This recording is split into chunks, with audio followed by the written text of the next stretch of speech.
Hi guys, I'm finally back with another video.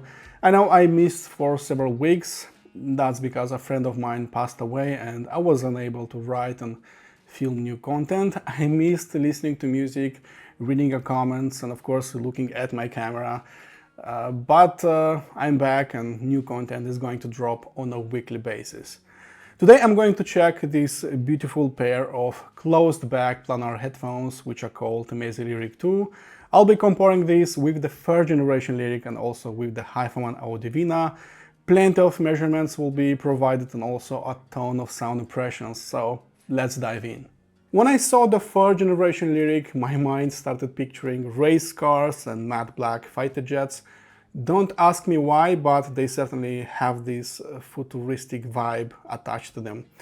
They certainly have the Meze look with a few minor adjustments that made them smaller and slightly more transportable compared to Imperial and Elite. The traditional headphone structure is now gone. We just have a headband which is attached to these yokes which pivot the ear caps 360 degrees. So yes, before you ask, you can lay them flat on your table, which I personally like very much. The original Lyric already looked quite unique, borrowing a few design cues from its open back siblings. The comfort levels were great with the first generation and the chosen materials would last for years, so there wasn't a point in starting a new design from scratch. The only things that differentiate the OG from the Lyric 2 are the cap covers. We have a leathery texture on the third generation and real Makassar ebony wood on the Lyric 2. And there is another change, much more important one. Finally, we have detachable magnetic ear pads.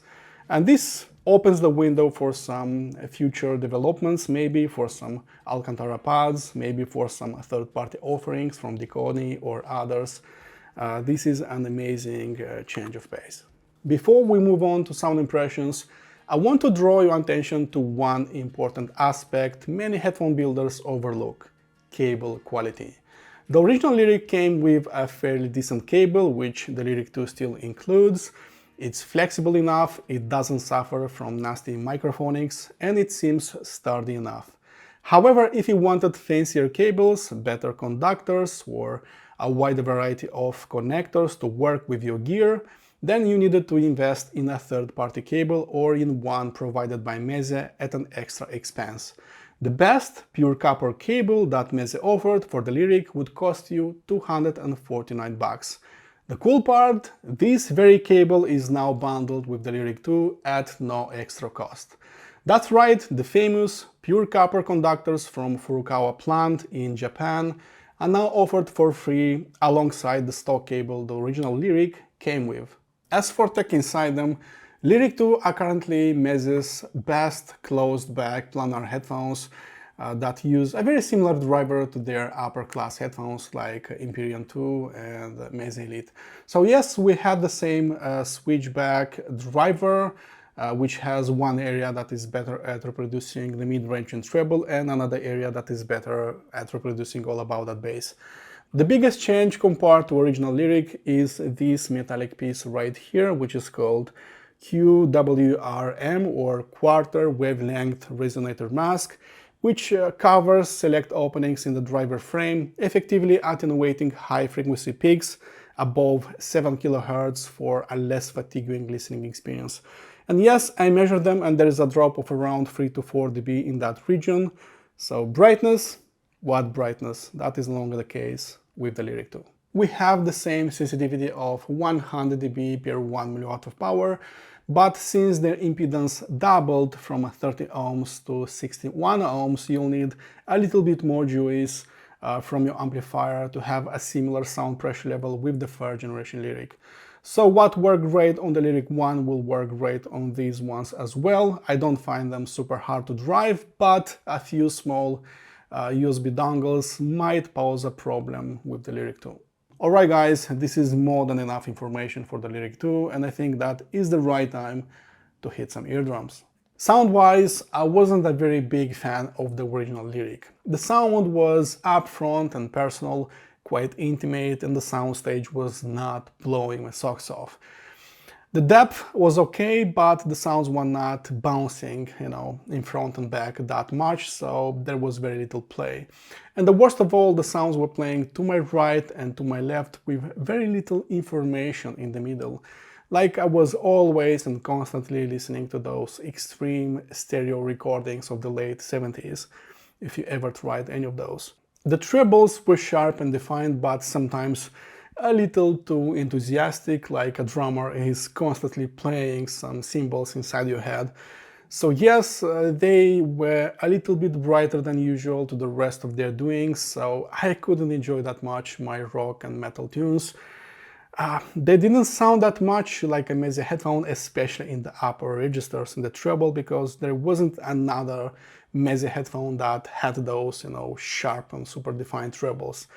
On much better days, on much better amplifiers, on much better DACs, on much better head-fi rigs, I could finally see the beauty behind these headphones, because the bass was really powerful and strong, also high quality type of bass, and the mid-range. This is basically the house sound of the Meze. You have that natural, guttural voices, a longer trail of the mid-range. Everything sounded lifelike and natural in this region. So I could see the beauty of these headphones, just with a few nitpicks in terms of soundstage and treble rendition. Despite their flaws, closed-back headphones are a necessity to some, and that's why two of my friends actually pre-ordered the Liric 1 and never looked back, always hyping them to cloud 9. I mean, build quality wise, they still look like $1 million near any of my headphones, and sound wise, they still sound amazing, considering the driver, their technicalities, the mid-range, the bass. There's a lot to hype about this, so I can totally understand. Now, I'm not saying that DCA Stealth or Kenneth and Rogner were shaking in their boots, because those cost a pretty penny more, but what I felt was actually an amazing potential that Meze had on their hands, something that I already felt with their 99 classics, a gold mine ready to be explored. And of course, let's not forget about the Meze audio team. These are not your average audio wizards that are trying to make a buck. These guys eat, sleep and breathe music, and I'm sure half of them are shredding a guitar much better than your average rock star. These guys know exactly how music should sound, and I felt that the next generation Lyric would be something special. They didn't need to hit the drawing board again, because they already had the Lyric, which looked like a piece of art. All they needed was to fine-tune it, aiming for stronger dynamics and for a wider soundstage from a pair of closed-back headphones. But did they achieve that? Let's find that out. While Lyric 2 has a similar sensitivity compared to the third generation, their impedance doubled, and that means that you'll need to crank the volume a little bit higher compared to the Lyric 1 for the same volume, for the same sound pressure level. And that is basically my only nitpick that I have with the Lyric 2. That shouldn't be a problem with most headphone amplifiers out there, with DAC-AM combos, even with portable digital audio players, but that might be a problem with USB dongles. For example, with Awune Yuki and also with Hybe FC6, these barely worked. I was basically arriving at maximum volume, and I still wanted a little bit more for my headbanging needs. It seems that even Meze Elite doesn't require as much juice to be fully driven, but that shouldn't come as a surprise, as usually smaller drivers require more power to achieve the same volume compared to a bigger driver. And that's exactly why bookshelf speakers are less sensitive compared to bigger stand floor speakers. On a positive note, these worked outstanding with powerful DAC-AM combos like Tapping G5, like Shinling H7, like Fire Q7, Q15, and if you want a portable digital audio player, then I would get something like Fire M23, M17, Hybe RS8 and R8 Mark II work just outstanding with this. The only things that didn't work that well were actually small USB dongles, which don't have as much power, so clearly these weren't controlling the drivers of this, and the headroom was not really that amazing because I was basically maxed out. Probably the coolest part to talk about the Lyric 2 is their ability to awaken some positive vibes in just mere seconds. These are definitely pounding pretty hard in the bass, and since the impedance doubled and you need more power to reach those crazy dynamics, they actually implemented one clever trick that will work even with less than ideal sources, with less than ideal headphone amplifiers. They actually gently boosted the mid bass by around 4 dB, and that makes them a lot more fun compared to anything they've done before. And as an owner of 109 Pro and Meze Elite, I can definitely say that these are considerably more enjoyable to listen to compared to anything that they have done. So yes, these are not ultra linear in terms of frequency response, but who cares when all I want to do is just hop around, headbang and simply go with the flow and listen to some wacky tunes and so on. I'm sure their leather earpads are adding some low-end extension with portable devices, and if you want a better grip over their drivers and even improved dynamics, I believe that nothing does it better than a solid-state headphone amplifier. And for ultimate and soundstage, nothing beats a transformer-coupled tube amplifier. Without a single doubt, the soundstage, imaging, and depth are the most significant improvements that Meze Audio has addressed with the Lyric 2. As I mentioned before, Lyric 1 were not my cup of tea in this regard. I listen to lots of 70s jazz and blues, and all of those have those extreme stereo effects. So everything is playing to your right and left with very little information in the middle. You can address that with open back headphones, with tube amplifiers, with crossfeed circuits. But even on tubes, Lyric 1 were not really impressive with that kind of music. So whatever I was doing, Lyric 1 was not responding to my commands. Then the Kenton Rogner came and completely spoiled me. The soundstage, the scale, the depth, the imaging, the naturalness, the transit response, dynamics, out of this world. These are some of the best headphones that I have tried, and these are closed back headphones, but they refuse to sound like closed back headphones. And in the back of my mind, I really hoped that Meze Liric 2 would be something like a mini Kenton Rogner, and I'm happy to report that that's exactly the case, what I'm getting with the Lyric 2. Finally, there are sounds exactly in the middle. Finally, the sounds are escaping my head. Finally, I can close my eyes and simply pinpoint all the notes all around me. Finally, I have a decent depth, so these are simply better compared to Lyric 1, and the difference is not small, especially if you have a half-decent desktop head-fi rig. It's a challenge describing how much bigger and wider these are sounding compared to the original Lyric, but even the HiFi Susvara on some mediocre amplifiers are not sounding so expansive. So note separation is vastly improved, sounds no longer fight for dominance, and you won't need to close your eyes to untangle messy recordings. And for me, that's more than good enough. Developing the QWRM and applying it to the Lyric 2, a chain reaction happened that impacted a lot more than just the frequency response.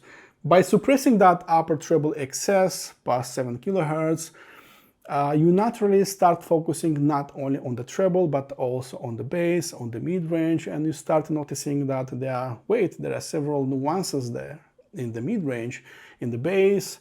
The layering is improving, the quality of the bass is improving, and while these are not exactly clearer or more detailed sounding compared to the Lyric 1, they feel that way. They feel that there is a little bit more in those regions. So these are less stressful, less grainy sounding, and more natural, more real sounding compared to the Lyric 1. You can hear additional nuances on the Lyric 2 versus the Lyric 1. People sometimes confuse extreme resolution and detail with sharp trebles, with excessive sharpness, but that's not how resolution works. In fact, by softening the high-end peak, the Lyric 2 feels more resolving everywhere else. Moving on to frequency response, as a closed back design is not a secret to anyone that these are doing bass just fine, starting with extension, with sustain, with decay, with overall quality of the bass.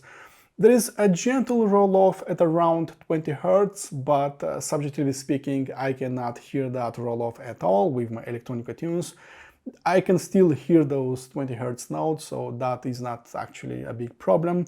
However, the real star of the show is their mid bass, which is elevated by around 3 to 4 dB. That adds a sense of fullness and fun while listening to music. And honestly, all Meze headphones share this slight mid-bass rise. Is their signature sound and something that people clearly enjoy.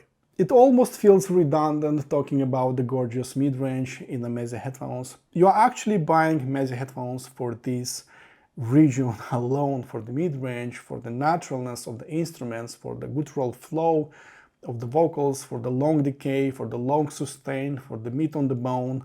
And if you like a sweeter and a slightly warmer mid-range delivery, then this one will be right up your alley. While the original Lyric was already impressive in this regard, the second generation adds more body in the lower mid-range. The lower mid-range is slightly elevated compared to original Lyric, and that makes them more believable and again more natural sounding, because the roller coaster in terms of frequency response is smoother, it's more even. So these sound more complete compared to the Lyric one. Meze had quite a challenge with the original Lyric, which they took quite seriously: the upper treble excess. And after months of fine polishing, of fine tuning, they came up with that QWRM, which effectively removes upper treble excess in the most sensitive part of our hearing by around 4 dB. And just like that, you can forget about notions like brightness, harshness, listening fatigue, because that is no longer the case with the Lyric 2. The original Lyric could light a few tracks on fire with the wrong equipment, but the HiFi-Man Audivina feels like a true fire starter with any headfire rig out there with their much hotter treble delivery. Overall, I'd say that the Lyric 2 is much more linear sounding this time around, adding just a sprinkle of fun down low and a velvety texture up top. If you want to check my detailed measurements, but most importantly a must-read comparison in between Lyric 2, Lyric 1 and HiFi-Man Audivina, then please check out my written review that I left below. Everything can be found on chapter 9 and 10, and I'm sure you don't want to miss those comparisons, aren't you? Wrapping up, here we have it guys, a new closed back flagship planar headphone from the house of Meze that no longer pierces your eardrums or makes you claustrophobic. It seems that all the constructive feedback was taken very seriously, resulting in a dramatic improvement in sound staging capabilities, imaging, and most importantly, frequency response. A team that is so receptive to constructive feedback has earned my deepest respect, and I cannot wait to know what is coming next. I'm happy to know that the braided pure copper cable is now bundled with the Lyric 2, and I'm also pleased that the ear pads are now magnetically attached. At this level, the only competitor I see is the newest DCA E3, which I'm hoping to try at the Munich High-End show this year, and if that will be the case, I'll be comparing them with the Lyric 2 and I'll leave some feedback to you. This is it. Thank you guys for watching, for supporting me. My name is Sandu. Please consider subscribing if you like this video, and I'll see you very soon. Cheers!